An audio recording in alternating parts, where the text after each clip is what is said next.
Hello, everyone, and welcome back to another episode of All Now with Alex. I'm your host, of course, Alex. Today we have a very special guest. I'm going to let him introduce himself, tell you guys a little bit about himself, and then we'll go from there.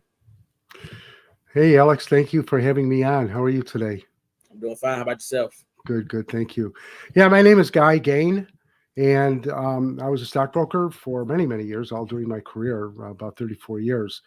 And my story is one of, I hope it's inspiration. A lot of people tell me it is, and I want to share that with you today. So, Alex, again, thank you for allowing me to be on. I do have to say that I have a little bit of a head cold, and I apologize kind of up front if I have to turn around for a second, but hopefully that won't happen. But again, it's a real honor to be here, Alex. Thank you for having me. Oh, yes, sir. Yes, sir. No problem at all. No problem at all. Um, so let's get into it. Can you share? Um, can you share your background as a nationally known stockbroker and Sure. registered investment advisor, and what led to your unexpected journey into the prison system? Sure. Yeah, I actually started in the business when I was 20 years old. Back then, you didn't need an MBA and you really didn't need a college degree. This is back in 1974. So now I just dated myself. But the thing is that when I got into the business, my plan was, as I was in college at the time, was to be a criminal attorney, and that was what I was studying for. But once I entered the business, I found it fascinating. I was able to deal with clients. And I had a lot of fun.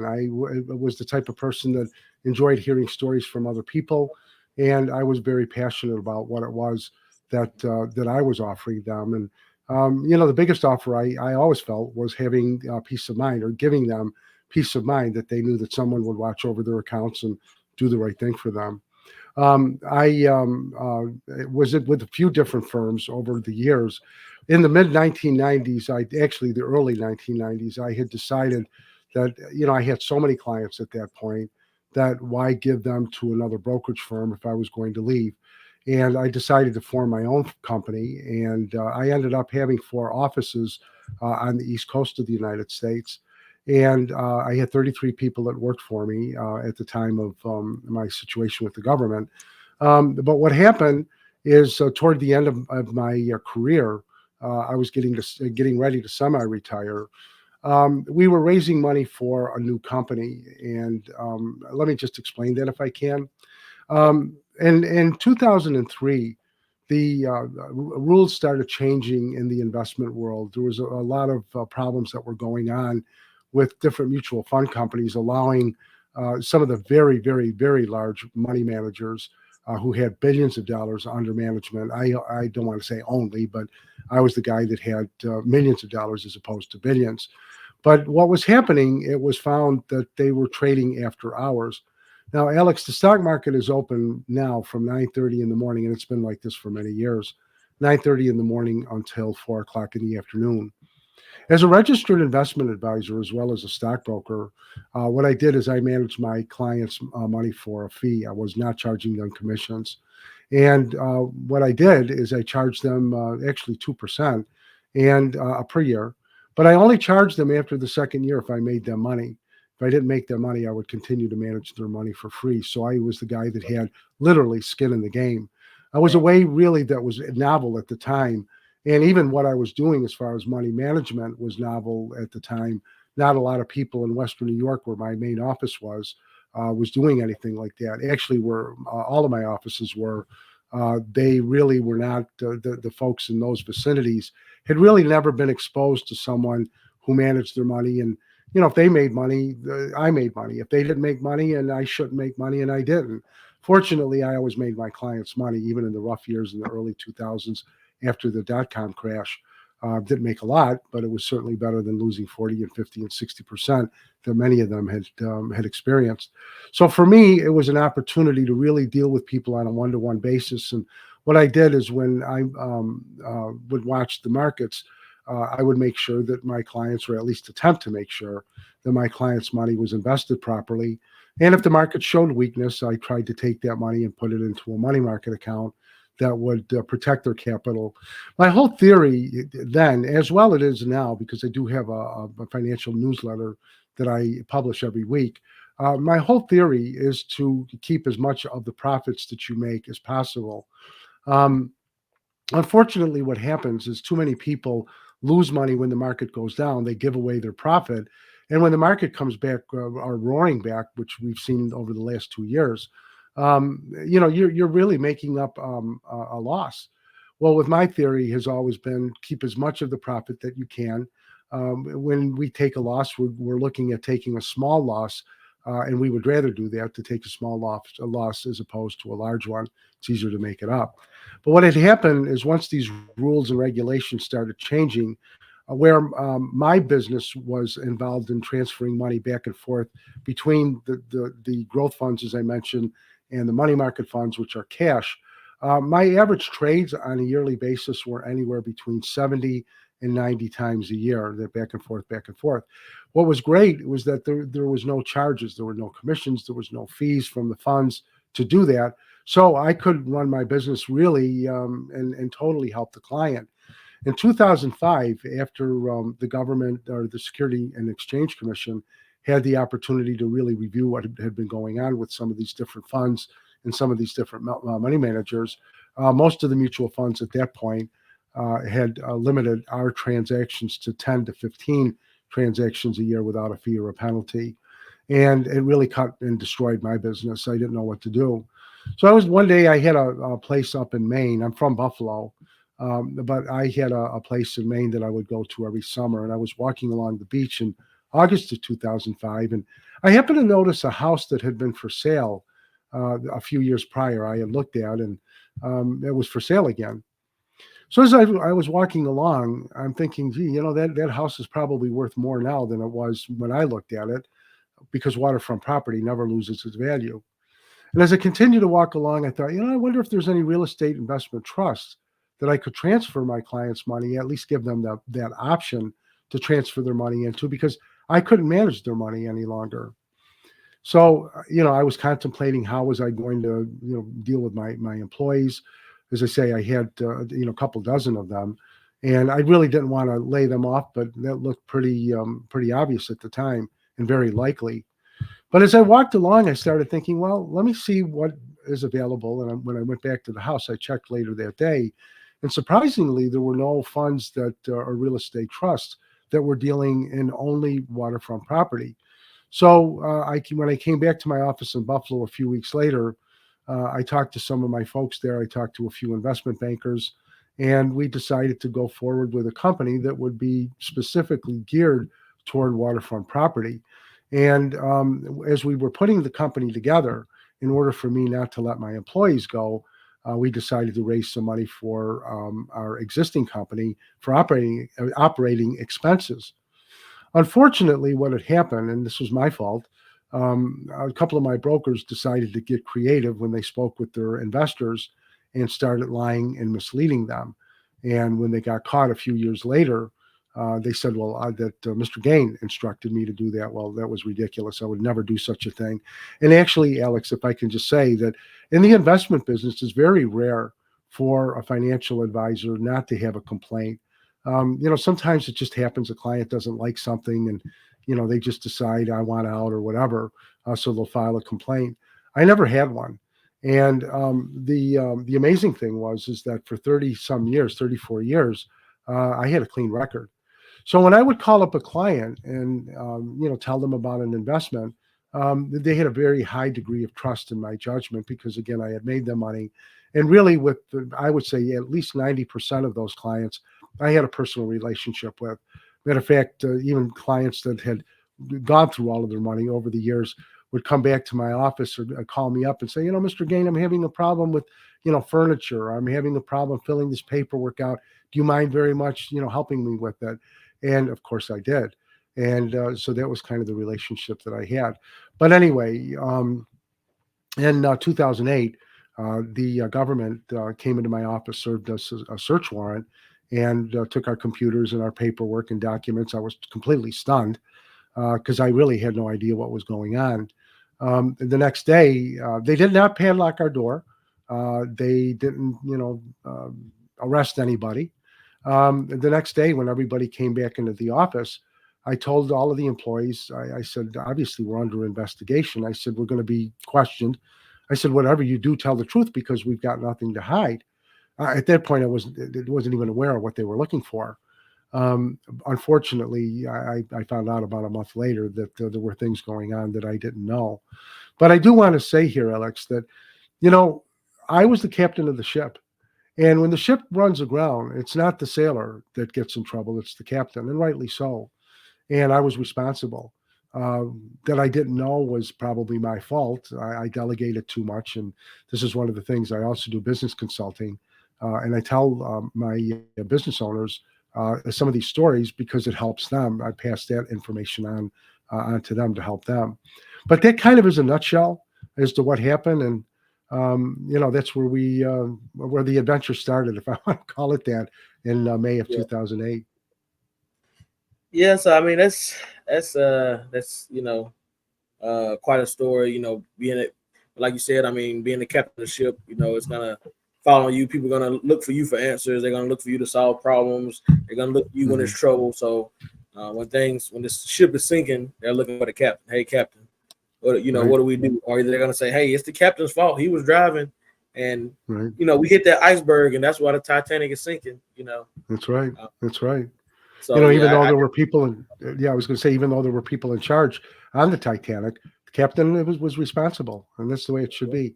Alex, if I could just say this too, when I talk to people, and of course, they find out that as the years went by, and I became a target of the U.S. Attorney's Office, which is never a good thing, by the way.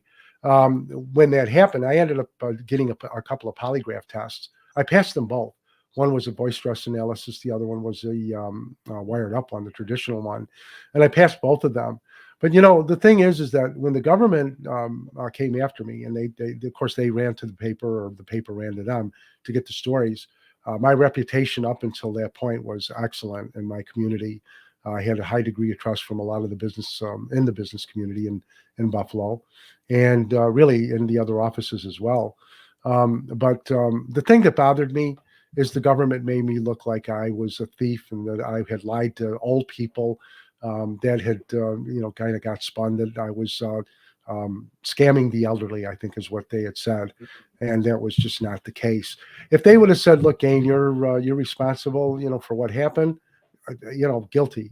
But to be accused of things that I did not do was very, very difficult for me. And what took me over 30 years to build as a reputation was destroyed within 8 hours.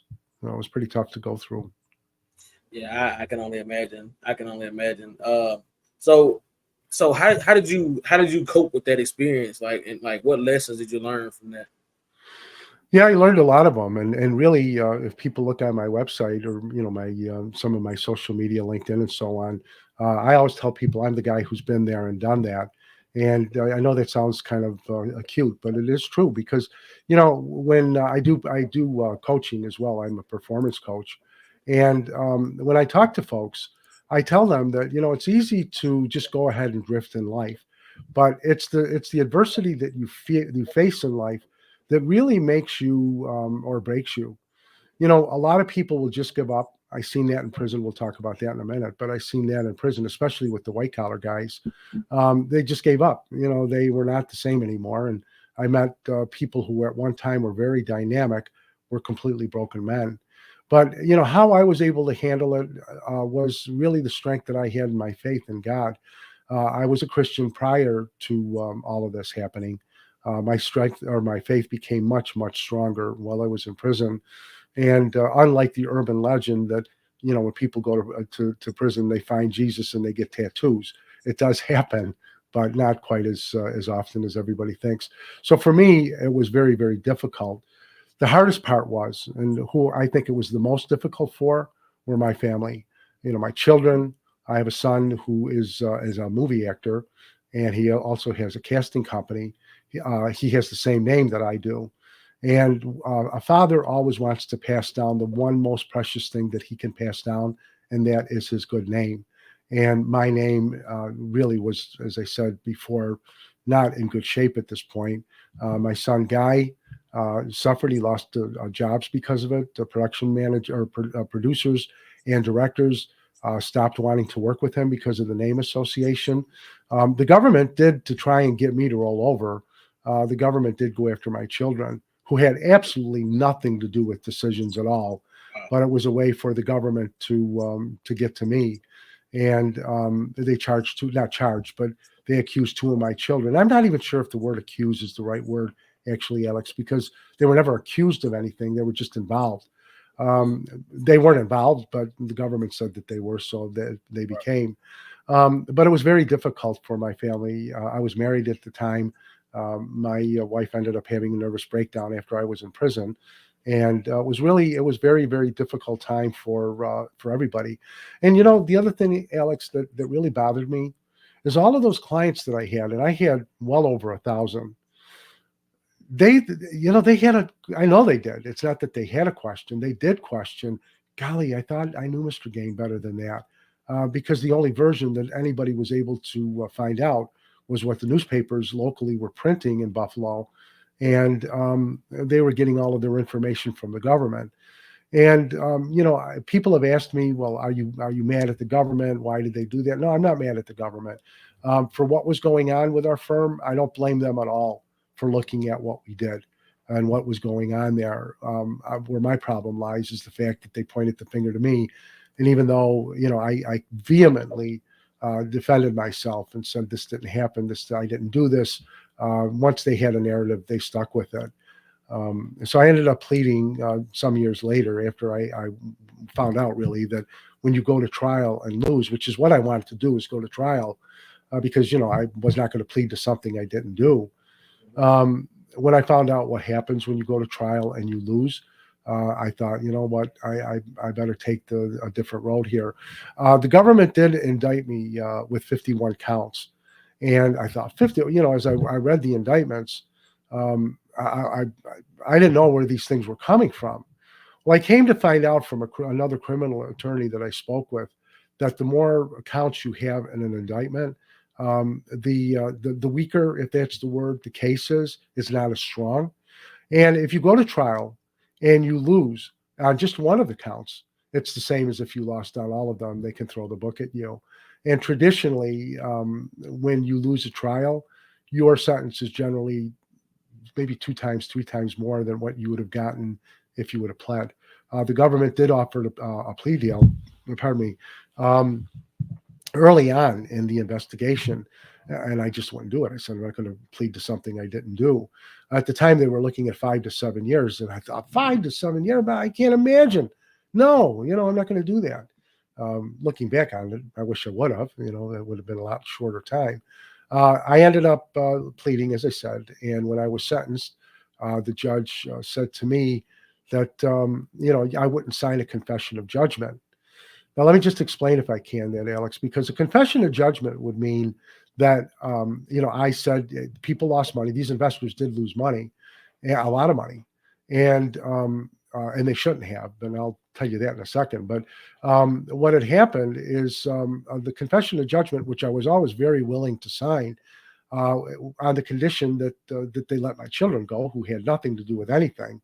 And the other thing is that they have a gag order that they put on there that I would never be able to talk about what had happened. And I said, you take both of those away, let my children go, which they were going to do anyway, but take the gag order off, which they refused to do. I said, well, I'm not signing one. And I wanted to be able to talk about this. I wanted to be able to begin a process where these kind of things would be told to the public that this is just not right. I mean, you can't get railroaded like this. And my feeling is they had their say. I ended up going to prison. Now it's my turn. And I know that sounds bitter, and I'm not. I truly am not. But the thing is that I think that in fairness, it's important that people know what goes on, not only in the judicial system, but in the prison system as well. And now I can talk about that. Right, right. Yeah, no, I definitely would agree. I mean, it's definitely important because a lot of people, myself included, I wouldn't know. I never had that experience to be able to know, how it is, Mm-hmm. you know, dealing with that. So leading it, okay, so from that, you ended up writing a book. Hmm.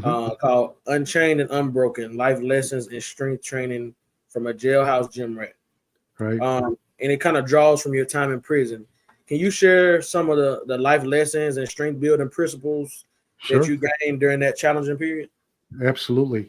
When someone enters prison, and from what I understand, this is the same thing in a female's prison, you either become the predator or the prey. And most of the time, when you're a newbie into prison, you become the prey. And now, if a predator wants to come at you, that's up to them, but you have to be prepared. I was not prepared. I was a weight lifter for many years prior to getting in trouble. I had stopped because I for a few years because I had gotten so busy. So once I got into prison, I decided that I was going to get healthy. I was going to get strong. And after I got done with work, because you're assigned a job when you're in prison, I would go into the weight pit and or the cardio room, depending on what the facility had. I was in 4 different facilities while I was in prison. But the thing is that once you go into that dungeon, you really have to defend yourself. As you can imagine, respect is extremely important in prison. It's one of the few things that men still have. They can't take that away from them. And there is a pecking order in prison. Mhm. And you better not be a wise guy. You better just, again, respect the other folk and make sure that you keep your nose clean. One of the things that I tell people is that I met more millionaires, more real estate moguls, more PhDs than I could shake a stick at. Of course, in prison, you can be anything that you want. But, guys are pretty astute. So they know the guys, especially after the first day or two, who are lying and, who are just trying to be something that they're not. But again, for me, I relied on my faith to really get me through. One of the blessings that I had, which may not sound like a blessing, but it was, is I had some guardian angels in prison, as it turned out. In the first few years that I was in prison, I was with guys that were in organized crime. And being Italian, even though my last name is Gane, it's actually my family name is Iovanishi. Once they found out, these gentlemen found out, that I was Italian. They found out that I was not there on a sex offense. I had them watching my back. I didn't know that. It was kind of a surprise to me a few months later that I found out that the word had gone out that I was to be left alone. But it was kind of a nice surprise to have. But you get mixed up sometimes with people who do disrespect you, and you have to defend yourself. I would tell people, especially the white collar people who, probably had never had a physical problem in their whole life, that if somebody comes at you in whatever way you think coming at you means, you have to defend yourself. You have to, even if you're going to get beat up. Alex, it's so important that you defend yourself, because if you don't and you back down, you will be a victim for the rest of the time that you're in prison, and that is not what you want to be as a victim in prison. So it was a place that um, I don't want to say it was kill or be killed. It wasn't quite that bad, but it would come close. The biggest problems would be in the TV room. At least that was my experience, because there would be guys that would sit in someone else's seat. There would be guys that would want to change a channel. Those are things that you don't do.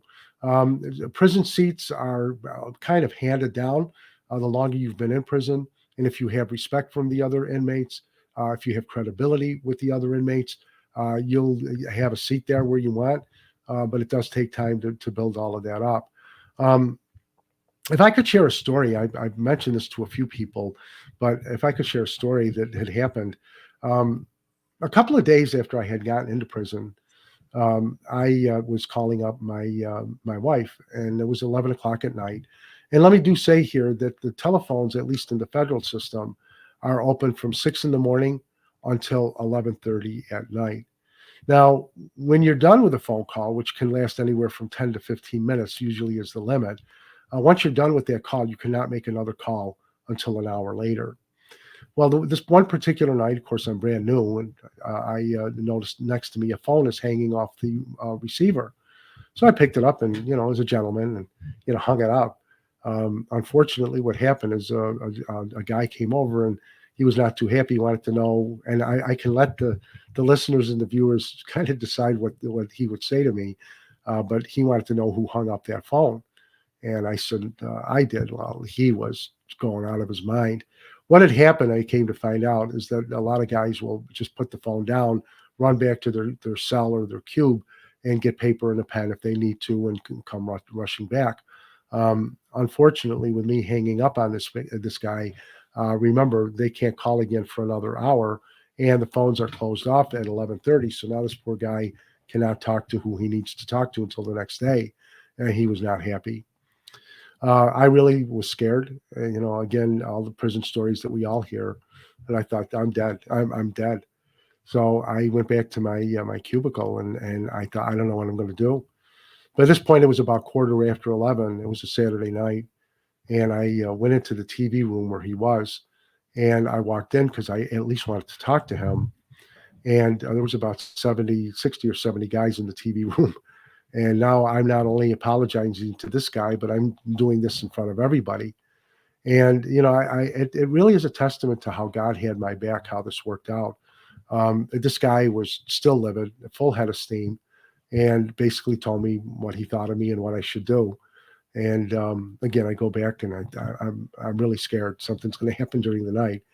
The next morning, Sunday morning, he came to my cube, and I thought, oh.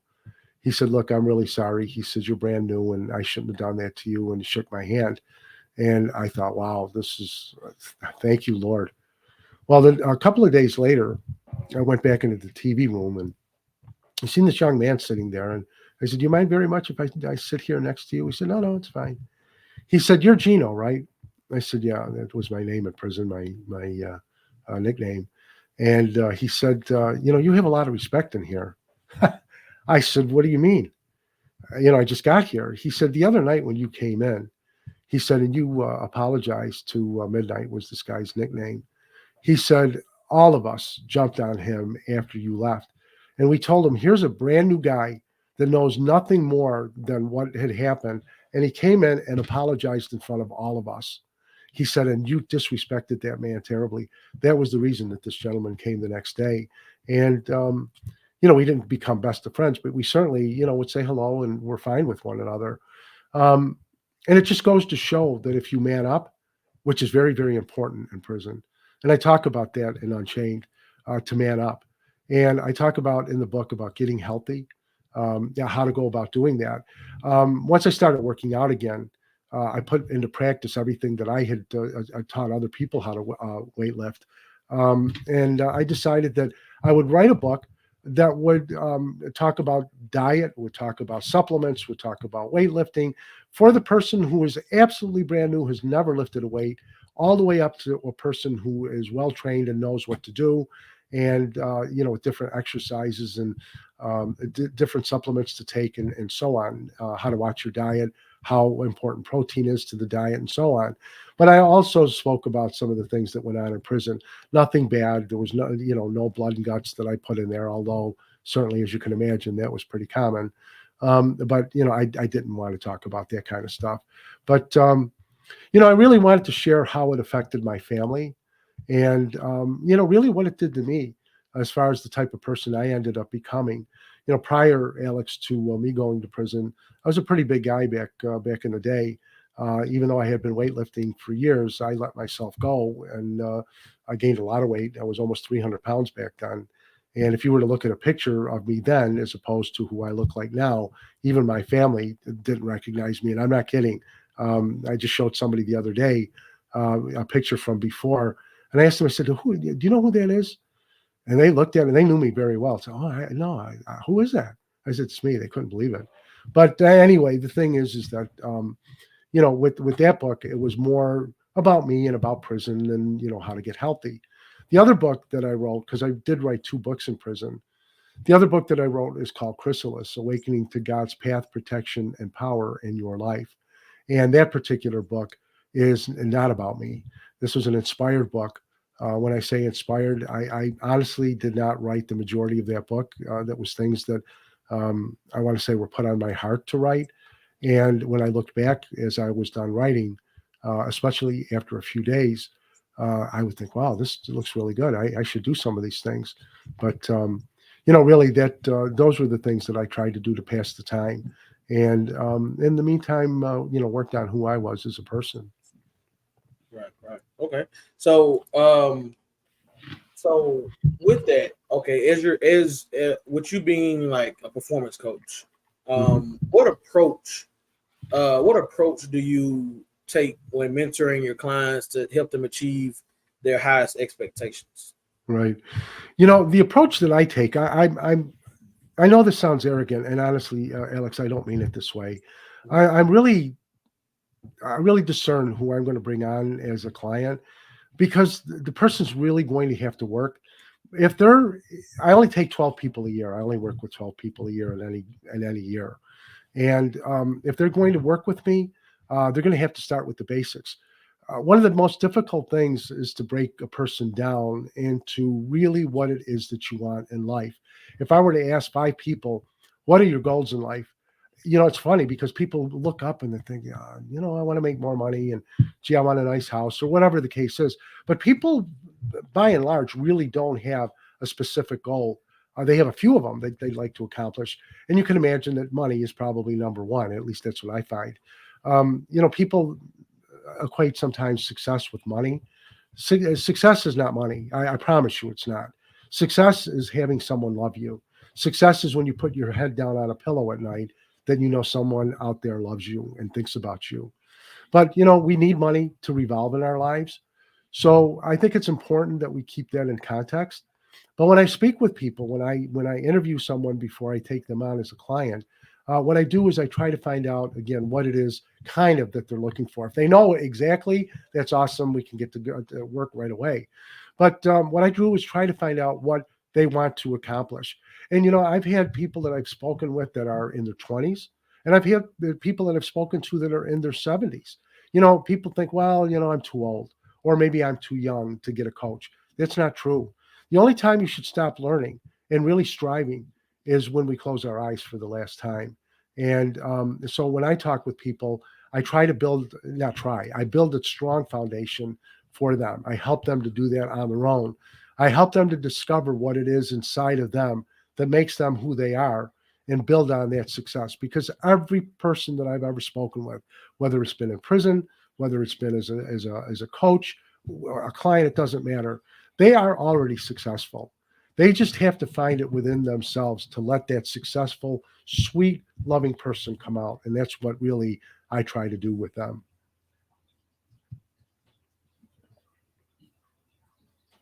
Okay, okay. So,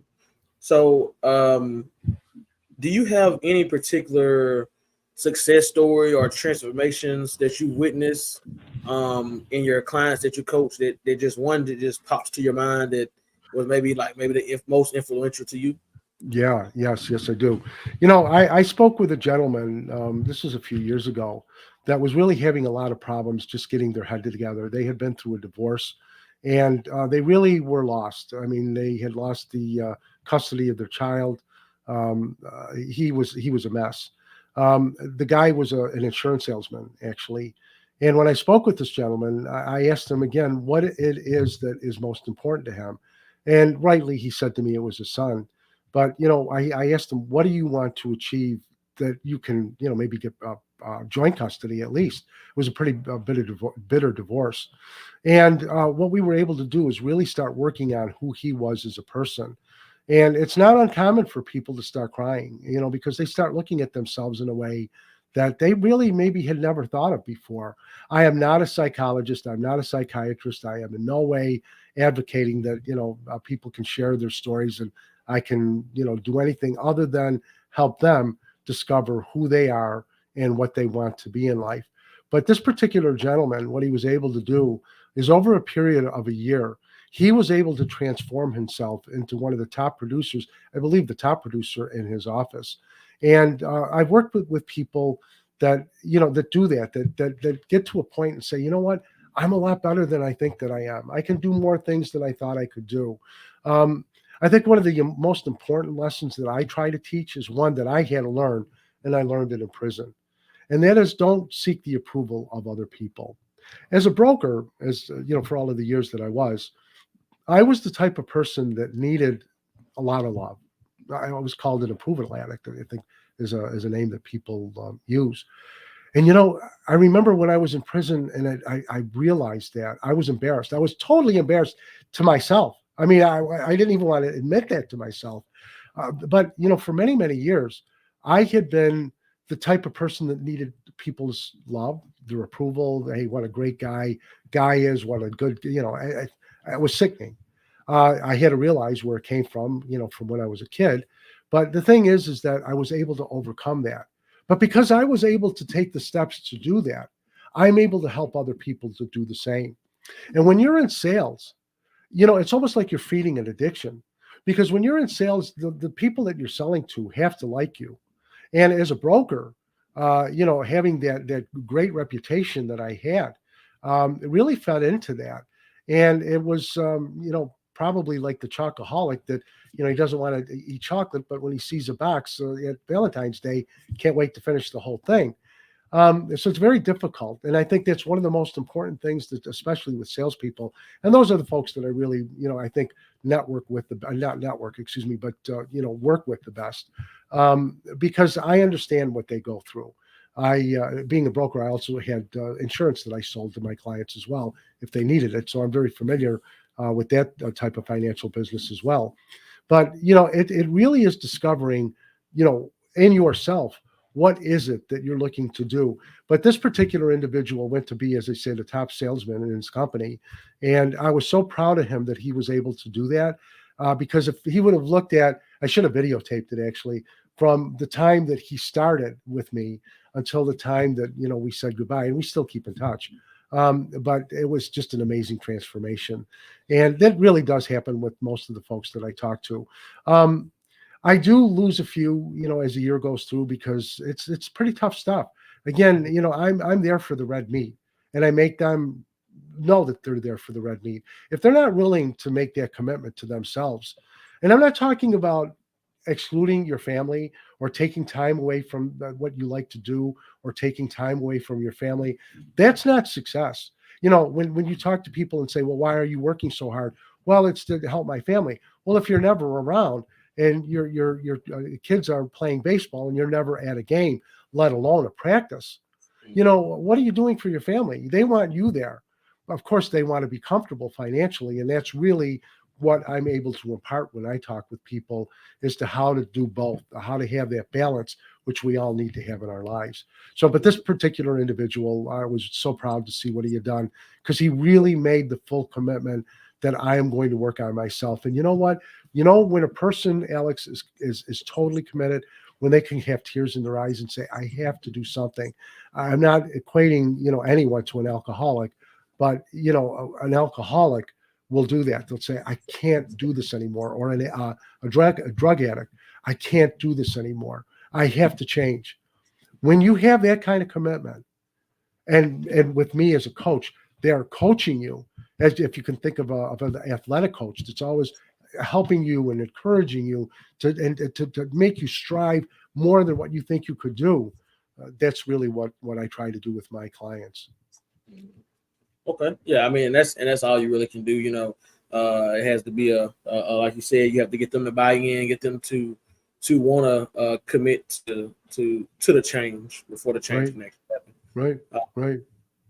so With I'm sorry, Alex. Go ahead. What were you going no, to no, say? go ahead. No, I was going to say, with my book, Chrysalis, it's the full title, as you mentioned before, It's Chrysalis: Awakening to God's Path, Protection, and Power in Your Life. I think that that particular book really, I think a lot of people have problems. Not, I think, it's been my experience, especially with clients, that that somewhere in the back of our minds we think it's honorable not to have any money. Especially people of the Christian faith will say, well, in the Bible it says that it's easier for a camel to go through the eye of a needle than a rich man to go to heaven, or money is the root of all evil. Well, if you take that out of context, by the way, money, it's not said that money is the root of evil. It's the love of money. Because if we remember the 10 commandments, don't have an idol before me, is one of the commandments. And I think people have a skewered way of looking at money, and sometimes people feel guilty about getting it. And I have really found in working with people, that's a pretty tough one to overcome because it's generally what they've been brought up with, especially if they're from a more traditional family that basically espoused that in their church. That poverty is akin to godliness or something. That's not true. God gives us choices, Alex, and it was my experience. And this is kind of funny because, well, let me say this before I say that. Um, Nobody wanted to be out of prison more than I did. I mean, I'm sure a lot of people felt as much as I did to Mhm. be out of there, but nobody felt more. And I kept praying, Lord, why are, please get me out of here, let my appeal work, and so on and so forth. Why isn't that happening? And God gives us a choice. The choice is free. You can do whatever you want. I mean, God loves you whether you love Him or not. God believes in you whether you believe in Him or not. But He gives us that choice. And in life as a human being, that's a very difficult concept for us to absorb because we're so used to saying, well, I'll love you if you love me. Or, I gave you money before, I need some now. Can you help me? Or I helped you and, I need your help. And you start putting the guilt on. Well, that's not love. I mean, but God doesn't do that. God loves you regardless whether you love Him or not. And He's always there. I found that out in prison. God had my back in prison. And I could go with story after story, Alex, with so many incidences that happened to me personally that were just totally amazing as to, something different. It should have been a different outcome. But I was always protected. But as I wrote Chrysalis, and it took me 2 years to write, I found that God either allows things in our lives or it's His will. And when I say He allows things, prior to me getting in trouble, there were people that I had the gut feeling, which I attribute to the Holy Spirit, but there were people that I don't want to say told, but was given to me not to hire. And I went ahead and hired them anyway. Now, I'm not blaming anybody because I should have listened to that gut feeling that I had, and I didn't. But you know what was ironic is that the folks that I had been kind of led that I shouldn't have hired, those were the ones that we ended up having problems with. And I think that when I wrote Chrysalis, it was really to help people like myself that how can I go about reaching my goals and being in line with what God wills for my life. And many people say to me, well, how can you tell when you hear that still small voice that that's God's voice or if it's Satan's voice or, whatever. Of course, there's a lot of people that are not believers. But how do you know that you're getting the right message, if that's the word I want to use? There's only one way to know that. And I think that one way that you're able to wisely discern that, and that is through prayer. And I'm not saying that get on your hands and knees all the time and start weeping and crying and begging and pleading because you're not going to get anywhere with that. And there's a reason you're not going to get anywhere with that. Because in order for God to work in your life, you have to do your part. And your part is believing that He can do that. Jesus over and over and over in the Bible talks about having faith, talks about belief, talks about not doubting.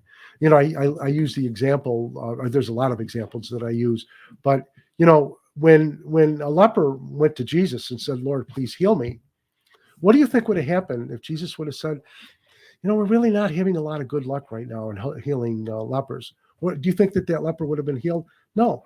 And why? Because the doubt would have been there. Well, I didn't think it could be done anyway. But there are just so many examples that I've used in the Bible, using Jesus's own words right from the Bible. And people say, well, He was God; He could do anything that He wanted. Well, that's not really true. I mean, yes, He could do what He wanted, but there's a story in Luke that when Jesus went back to Nazareth, that he walked out of town after a few days, shaking his head that he couldn't. It says it in the Bible. He was only able to help a few people. And you really wonder, well, wait a minute, this is the Son of God. He could do whatever he wanted. People have to do their part, Alex. They have to believe that it can be done. Because when he went back to his town, everybody in that town said, wait a minute, this is the guy that was in he grew up here. His brothers and sisters are here. We know the family. Who does he think he is? When people do that, they're negating what God can do in our lives. Now, I'm not saying you can wave a magic wand and that things are going to happen because you're a believer. That is impractical.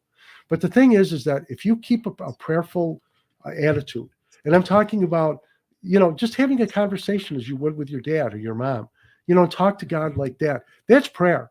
We're too many times we see that Hollywood, the demonstration where somebody goes to church or wherever, they get down on their hands and knees and are begging and crying. And as I mentioned before, when you do that, you already believe it's not going to happen. You've already predisposed yourself to say, this is probably impossible, but I'm going to ask you anyway. It takes a long time to work yourself to that point. But Mel Gibson, the actor who I know has had his own share of misfortunes over his life, I'll never forget a quote that I read many years ago from him. He said, "If you pray, don't worry. But if you worry, don't pray." And it's so wise because it's so true. Because when we worry, we think of bad outcomes. We put emotions into it.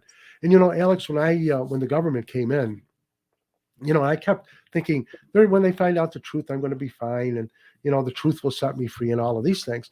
But I was scared out of my mind, and I was so scared that I kept picturing myself being in prison, even though I knew that I hadn't done what I was accused of. I mean, being an idiot, yes, if that was a crime, I was guilty. But the thing is that I kept picturing going to prison. I had a place. I was living in Niagara Falls at that time, actually on the Niagara River, and I was out on my dock. And I remember this was Labor Day weekend of 2008. It was a beautiful weekend, and I was sitting out there and thinking, oh, please, Lord, don't let anything happen to me, and but I'm going to be okay. But what if? But what if? One of those things we always do. But what I kept doing, Alex, is I kept picturing myself going to prison. And the more I pictured it, the more fearful I was.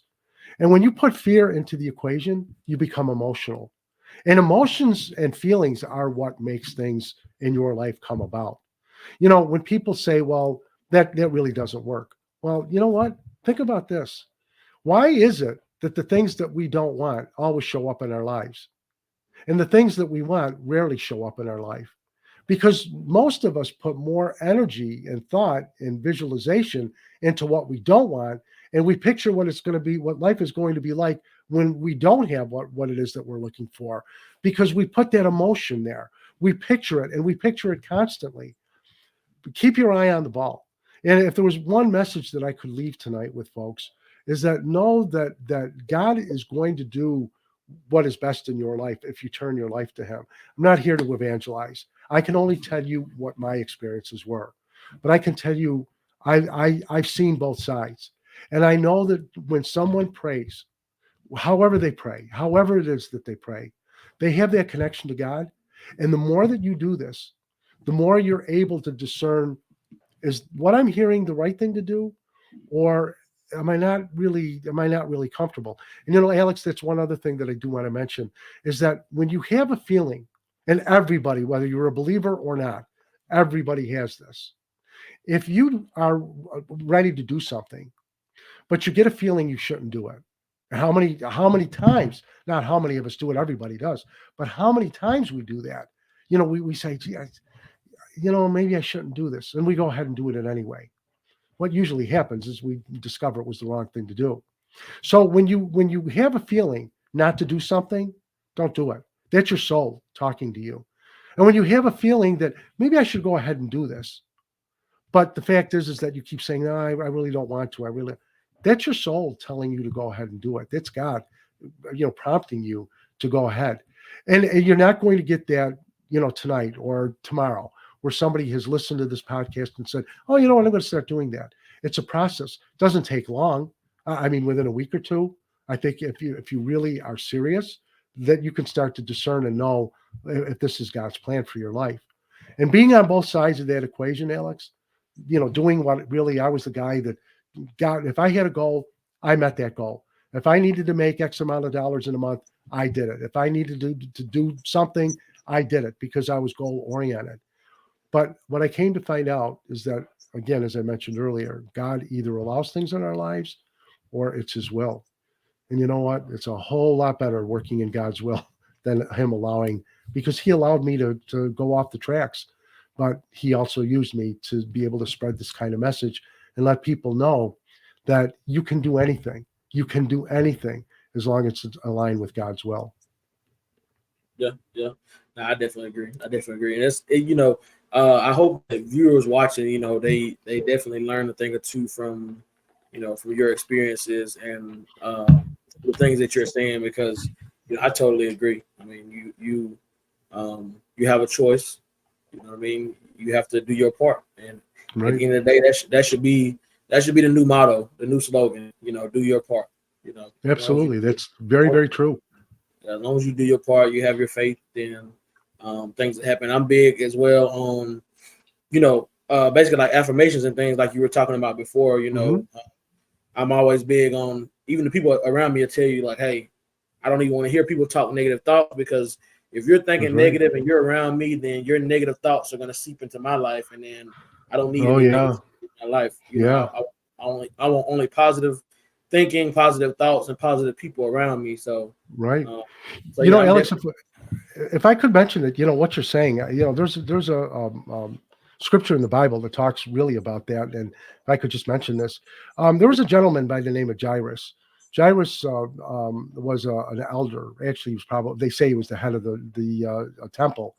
And the Pharisees and the majority of the Jewish hierarchy did not like Jesus. He was spreading a message that they didn't want people to hear. But the thing is that what's interesting is Jairus sought out Jesus one particular day, and his daughter was very sick. So he went up to Jesus and said, "Could you come and help me? My little girl is dying. Could you help me?" And obviously, he believed that Jesus could do this. So Jesus said, "Of course." He walks with them back to back to Jairus's house, and along the way, there's a lady that was bleeding for 12 years, and she just touched Jesus's garment, and she was healed. And Jesus looked back at her, and she was saying thank you, and he said, "My child, it was your faith that healed you." So it was her faith that that she believed he could do that allowed him to do his work. But when when Jesus got to Jairus's house, there was wailing going on according to the Bible, and screaming and crying. The little girl had died, and somebody had said, "Don't bother the master any longer. Your daughter's dead." Well, as a father, I can imagine how crushed Jairus had to be. And he looked at Jesus, and Jesus looks at him and said, "Just believe, don't doubt." He actually said, "Just believe, don't doubt."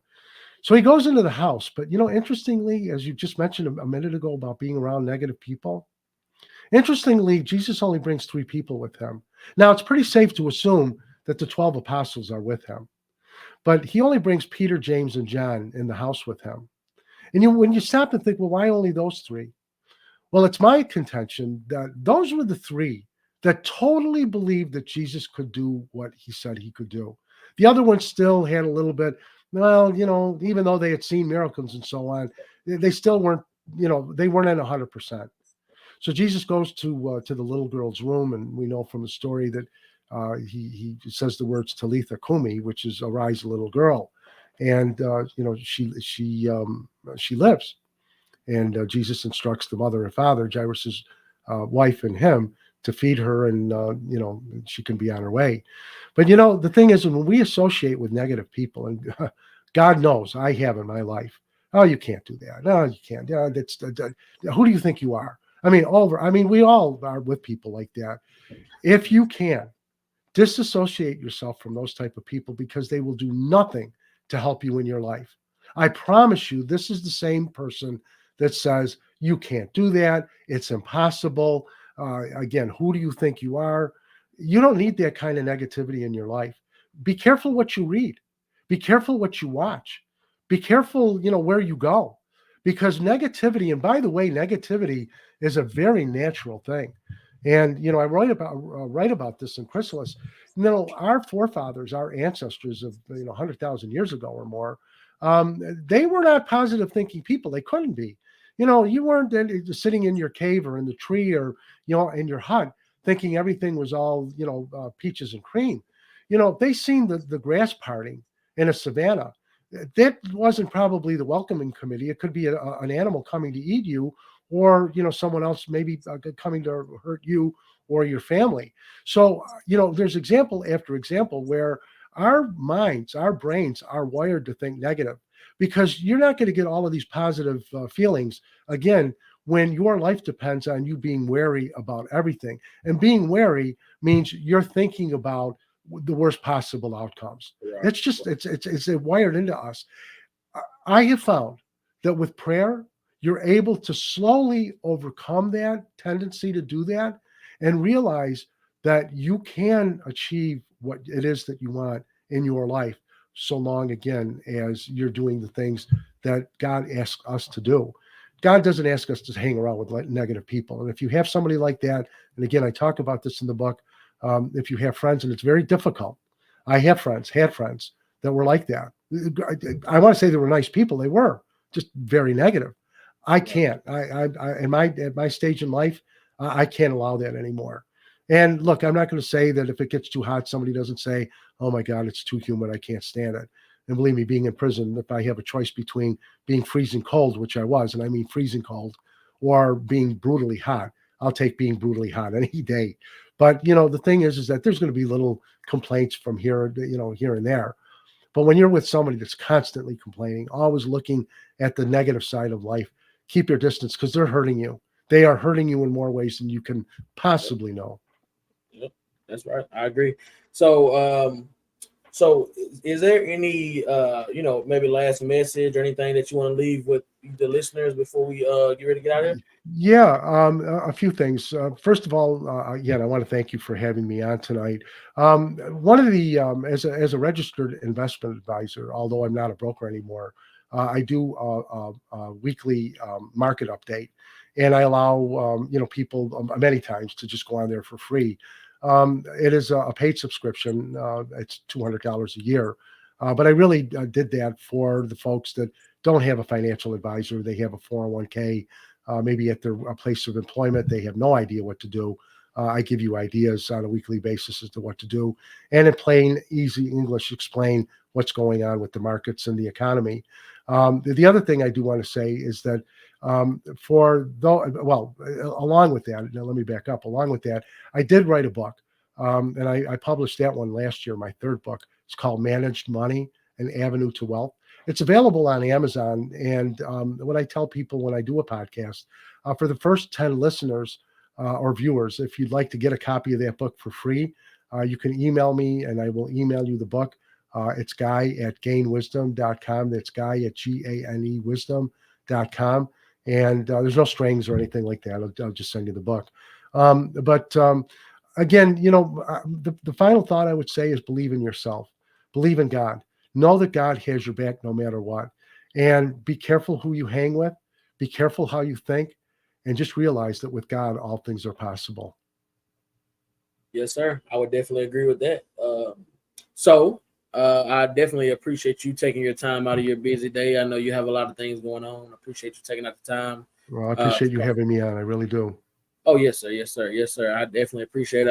I know the listeners definitely appreciate it to hear your story and and then eventually purchase your book and learn more about you and so on and so forth. So we'll have all that down in the description, links to your website and things, so that way Great. they can go purchase your book, follow you Hmm. on social media and so on and so forth. So Right. um, The other two books I just want to mention, Unchained and Unbroken: Life Lessons and Strength Training from a Jailhouse Gym Rat.